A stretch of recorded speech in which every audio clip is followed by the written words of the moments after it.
liberation struggle. I want to acknowledge all the dignitaries here and on the Zoom, and I want to also give great thanks to the wonderful Chief of Staff that we have, as well as our special guest.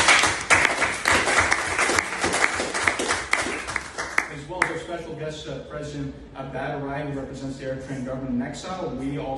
He's my client as well. We are also involved in helping liberate the people of Eritrea from dictatorship, and we look forward to working with him. And we thank him for also now providing his support to the Biafran cause. So thank you, Mr. President. So this has been a very exciting time. We started our lobbying in mid-June. It's only been 1 month, but already we've had great achievements. We've had many high-level meetings with the Prime Minister, with the Chief of Staff. Yesterday, we had, you might have saw, we had a meeting with an important member of Congress, Congressman John Carter, who's now a new friend of Biafra. And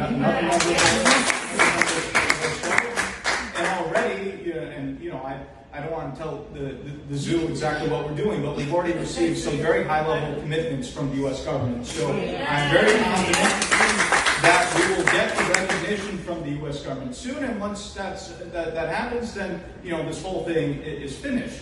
And already, because of this, you might have seen that the zoo agents are very upset with me. They're attacking me, saying crazy things at me. So the zoo is angry at me.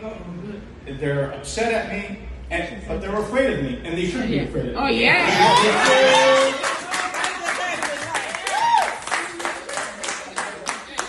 I think we're at a critical point in the movement.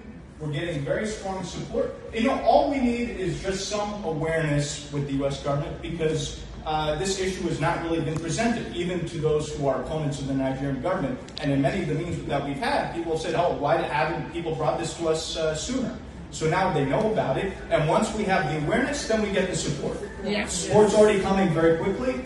I think in the next few months, we'll have overwhelming support, and that will help us as we hit the critical December convention. We're already working with the Prime Minister as to how to coordinate our political strategy with that of the convention.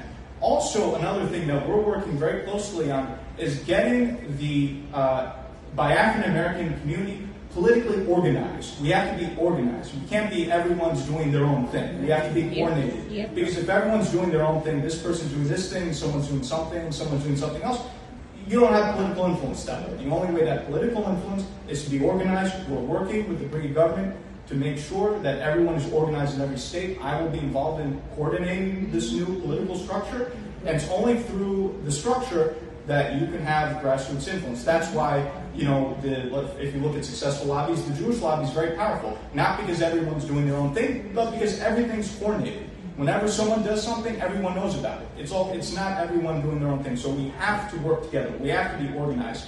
And by being organized, that will help us further beat back the zoo. And, I'm very excited about what we're doing. And every day when we go up there to speak with members of Congress and people in position, I remind them that we're not here just to occupy a position. We are here to make a difference. We are here to make a difference.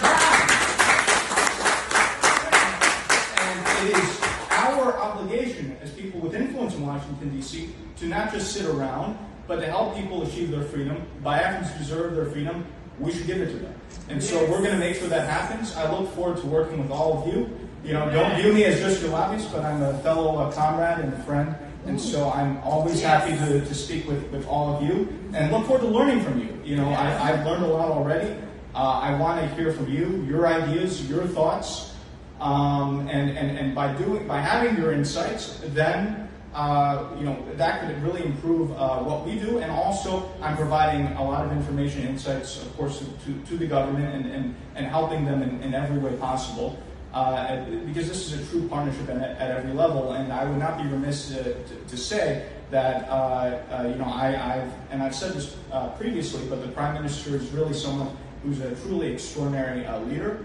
I think he's a very remarkable individual, and I think he will be a historic leader in Africa, and he needs our support. I'm giving him all the support that he needs, and we need to get him more support and more help.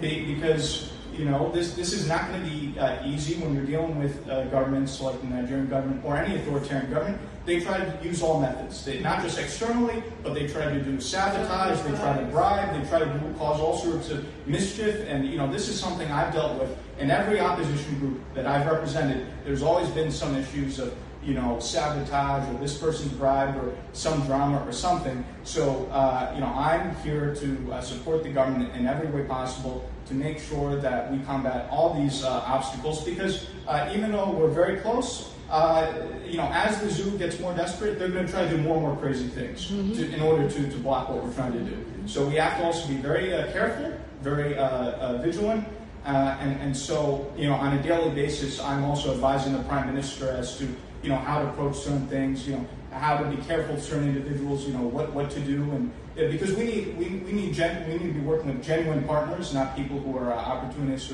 or trying to you know, take advantage of what it is we're doing. So I just want to thank all of you. This is a tremendous personal honor for me, a lifetime honor. I will very much treasure this always, and look forward to one day visiting a free independent Biafra. So thank you very much.